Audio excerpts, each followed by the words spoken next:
अस्सलाम वालेकुम।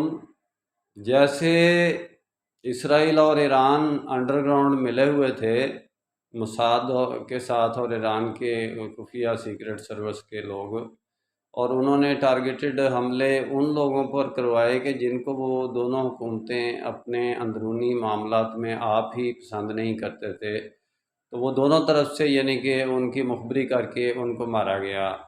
इसी तरह पाकिस्तान और हिंदुस्तान वाले भी आपस में मिले हुए थे। तो इन दोनों मुल्कों ने दहशतगर्दी के ख़ात्मे के लिए पाकिस्तान ने इंडिया के दहशतगर्दी के मराकज़ पर अटैक किए और इंडिया ने पाकिस्तान के दहशतगर्दी के मराकज़ पर अटैक किए और सिलेक्टेड बंदे मर्डर किए। उधर भी सिलेक्टेड टारगेट हुए, इधर भी सिलेक्टेड टारगेट हुए। तो आपके सामने है, इसमें आप देखें, अब पहचान करें कि वार एंड टेररिज्म का पूरी दुनिया में ख़ात्मा हो रहा है। वार का ख़ात्मा इसराइल ने करके दिखा दिया और ईरान ने करके दिखा दिया कि भाई हमने तो अपने बड़े बड़े जर्नल भी मार दिए, एक एक दूसरे के बड़े बड़े चीज़ें ख़त्म कर दी, टेक्नोलॉजी ख़त्म कर दी।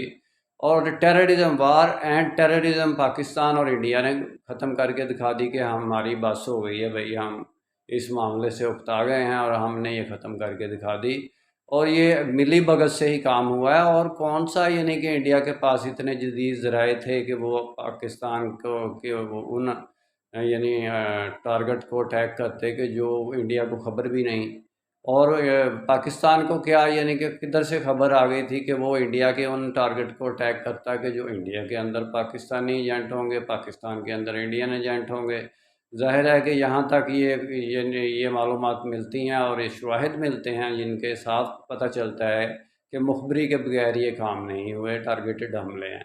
मेरा काम इस्लामिक वर्ल्ड की अमन और यूनाइटी का है। इंशाल्लाह डिटेल में बात फिर होगी। निस्बत वहदत खिदमत खैर के साथ। अल्लाह हाफ़िज़।